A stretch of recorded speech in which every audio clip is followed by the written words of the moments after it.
Hello. Have you ever thought about your computer? Do you think it can understand you? First, let me introduce what's called natural language processing, or NLP.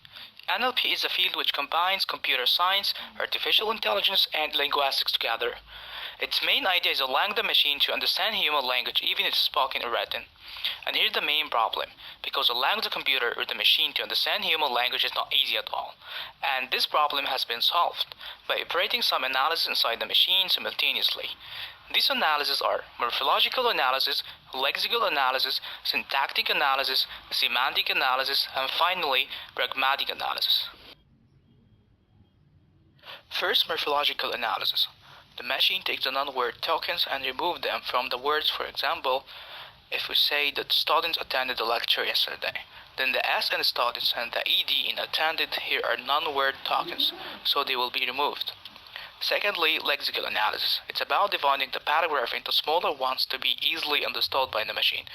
So it deconstructs this paragraph into sentence, then into words. Then we go for syntactic analysis, in which each word is a structure described, which means putting each word in its category to be noun, verb, adjective, and so on. And here we go to the most difficult step, which is semantic analysis. It takes every word after being structurally described and gives the meaning of each word individually. And here's the final step, which is pragmatic analysis. It takes the paragraph as a whole construction by looking to the previous sentence and the next sentence to be able to give the right meaning of a specific sentence. And now let's have a look at POS, or part of speech tagging. Now you may be asking yourself, what is POS tagging? Actually, it's the process of assigning a tag to each word in the sentence, which means it labels words as noun, adjective, verb, etc. POS is used in many applications related to NLP as syntactic parsing and extracting information. Let's take an example. The dog ate the cat. What POS does, it labels the as DT, which stands for determine, dog as NN, which is noun, ate as VB, which is verb, and cat as NN. It's worth mentioning that sometimes one word can have more than one tag, the word train, which can be used as verb or as noun. Now it's the time to define the corpus. A corpus is a collection of a huge number of coherent texts which are tagged each word to its tag. Then it will be used to train our model. Now it's time to know how this is done mathematically. First, let me introduce what's called Markov chain. Markov chain is considered as a graphical method for relatively long data processing, and it's well known because of two reasons. First, it's a wide user mathematical structure field, and second, it's the practical applications made based on it. For example, HMM, which is considered as an extension of Markov chains, and it gets applied in finding the hidden system stats by observing it and illustrating the results.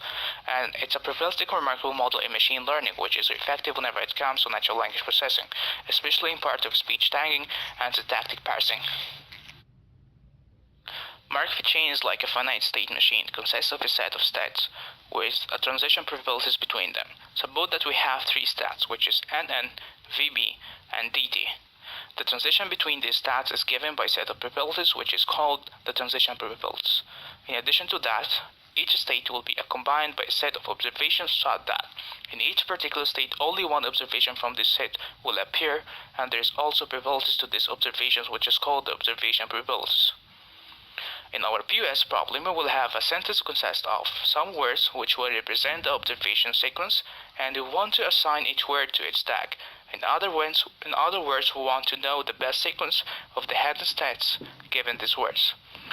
And this is done by what's called Viterbi algorithm, or the max product algorithm. Suppose we have only two stats called NN and VB. Assume that we have seen a sequence of three observations, which is Mona, plays, violin. Let's start by calculating the probability of seeing Mona at the first hidden stat. First of all, we start by calculating the probability of seeing Mona given that the state is NN, and the probability of seeing Mona given that the state is VB. We see that the higher probability is being in the state NN, not in the state VB. So we will take NN and cancel VB, then starting from NN again, doing the same to the next state till the end. This method is used to reduce the complexity of the calculations. But what about training the model? We train the model by using what's called Baum-Welch algorithm or expectations maximization algorithm. Let's give a hand on it. Suppose we have our tagged corpus that we will use in training our model. What the Baum-Welch algorithm does is that it gives a random transition probabilities to the model at first and start to maximize this transition probabilities. For example, it's probably that if we see a noun, then the upcoming word is a verb. So the probability of transition from noun state to verb state must be high.